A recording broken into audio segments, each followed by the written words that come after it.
ನಾಗಮಂಗಲ ತಾಲೂಕಿನ ಬೆಳ್ಳೂರು ಹೋಬಳಿಯ ಹೊನ್ನೇನಹಳ್ಳಿ ಗ್ರಾಮದಲ್ಲಿ ಗ್ರಾಮಸ್ಥರ ನೆರವಿನಿಂದ ರವಿಶಂಕರ್ ಶಾಸ್ತ್ರಿಯವರ ನೇತೃತ್ವದಲ್ಲಿ ನೂತನವಾಗಿ ನಿರ್ಮಾಣಗೊಂಡ ಸೀತಾರಾಮ ಕಲ್ಯಾಣ ಮಂಟಪದ ಲೋಕಾರ್ಪಣೆ ಪ್ರಯುಕ್ತ ವೇದ ವಿದ್ವಾಂಸ ಯಜ್ಞೇಶ್ವರ ಐತಾಳ್ ಮತ್ತು ಅನಂತ ನಾರಾಯಣ ಶಾಸ್ತ್ರಿಯವರ ನೇತೃತ್ವದಲ್ಲಿ ವಿವಿಧ ಹೋಮಗಳನ್ನು ಏರ್ಪಡಿಸಲಾಗಿತ್ತು. ಮುಂಜಾನೆಯೇ ಇಲ್ಲಿನ ಗೋಪಾಲಕೃಷ್ಣ ದೇವಾಲಯದಲ್ಲಿ ಸೀತಾ ಲಕ್ಷ್ಮಣ ಸಮೇತವಿರುವ ಶ್ರೀರಾಮನಿಗೆ ಅರುಣ ಮತ್ತು ವೇದ ಪಾರಾಯಣವನ್ನು ಏರ್ಪಡಿಸಲಾಗಿತ್ತು. ನಂತರ ಅಷ್ಟದ್ರವ್ಯ ಗಣಹೋಮ ಮತ್ತು ನವಗ್ರಹ ಹೋಮವನ್ನು ಏರ್ಪಡಿಸಲಾಗಿತ್ತು. ವಿಶೇಷವಾಗಿ ಗ್ರಾಮ ದೇವತೆಗಳಾದ ಉಡುಸಲಮ್ಮ, ಸೋಮೇಶ್ವರ ಮತ್ತು ಆಂಜನೇಯ ದೇವರಿಗೆ ಹೋಮವನ್ನು ಏರ್ಪಡಿಸಲಾಗಿದ್ದು, ಶ್ರೀರಾಮ ನವಮಿ ಪ್ರಯುಕ್ತ ರಾಮ ತಾರಕವನ್ನು ಸಹ ವಿಧಿವಿಧಾನಗಳೊಂದಿಗೆ ಮತ್ತು ಗ್ರಾಮದ ವಿಪ್ರ ಬಾಂಧವರಿಂದ ರಾಮ ಭಜನೆಯನ್ನು ಏರ್ಪಡಿಸಿ ನಂತರ ರವಿಶಂಕರ್ ದಂಪತಿಗಳಿಂದ ಪೂರ್ಣಾಹುತಿ ಸಲ್ಲಿಸಲಾಯಿತು. ನಂತರ ಮಹಾ ಮಂಗಳಾರತಿಯೊಂದಿಗೆ ಭಕ್ತಾದಿಗಳಿಗೆ ಅನ್ನ ಸಂತರ್ಪಣೆಯನ್ನು ಏರ್ಪಡಿಸಲಾಗಿತ್ತು.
ಬೆಳ್ಳೂರು ಹೋಬಳಿ ಹೊನ್ನೇನಹಳ್ಳಿ ಗ್ರಾಮದಲ್ಲಿ ಸುಮಾರು 17 ವರ್ಷದಿಂದಲೂ ವೈಭವವಾದ ಅದ್ದೂರಿ ರಾಮೋತ್ಸವವನ್ನ ಪ್ರತಿ ವರ್ಷದಲ್ಲೂ ಸಹ ನಡೆಸಿ ಬರ್ತಾ ಇದೀವಿ.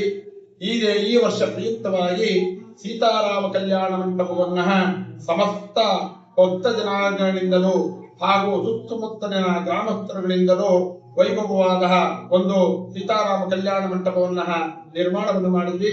ಅದರ ಪ್ರಯುಕ್ತವಾಗಿ ನಿನ್ನೆ ಮತ್ತು ಇವತ್ತಿನ ದಿನ ಶ್ರೀ ಅಷ್ಟದ್ರವ್ಯ ಮಹಾಗಣಪತಿ ಹೋಮ, ಶ್ರೀ ರಾಮ ತಾರಕ ಹೋಮ ಹಾಗೂ ಮಹಾಸುದರ್ಶನ ಹೋಮ ಹಾಗೂ ಮಂಜುಸೂಕ್ತ ಹೋಮ, ವಾಸ್ತು ಹೋಮ, ಗ್ರಾಮ ದೇವತೆಗಳ ಹೋಮ, ಶ್ರೀ ಸೂಕ್ತ ಪುರುಷೂಕ್ತ ಹೋಮಗಳನ್ನೆಲ್ಲ ಮಾಡಿ ಇವತ್ತಿನ ದಿನ ಪೂರ್ಣಾಹುತಿಯನ್ನು ಮಾಡಿ ಅನೇಕ ಭಕ್ತ ಜನಗಳಿಗೆ ಅನ್ನ ಸತ್ಪ್ರಿಯನ್ನು ಮಾಡಿ ಈ ಒಂದು ಪವಿತ್ರವಾದ ಜಾಗವನ್ನು ಮುಂದೆ ಎಲ್ಲರೂ ಸದ್ವಿನಿಯವಾಗಿ ಅಂತಂದು ನಾವು ಲೋಕಾರ್ಪಣೆಯನ್ನು ಮಾಡಿ ನಾಳೆ ದಿನ ಬೆಳಗ್ಗೆ ಬ್ರಾಹ್ಮಿ ಮುಹೂರ್ತದಲ್ಲಿ 5:30ರಿಂದ 6:30ರೊಳಗೆ ಸಲ್ಲುವ ಬ್ರಾಹ್ಮಿ ಮುಹೂರ್ತದಲ್ಲಿ ಶ್ರೀ ಸೀತಾರಾಮ ಕಲ್ಯಾಣ ಮಂಟಪದ ಪ್ರವೇಶವನ್ನು ಮಾಡಿ ಅಂದಿನ ದಿನವೇ ಶ್ರೀ ಸೀತಾ ಕಲ್ಯಾಣವನ್ನ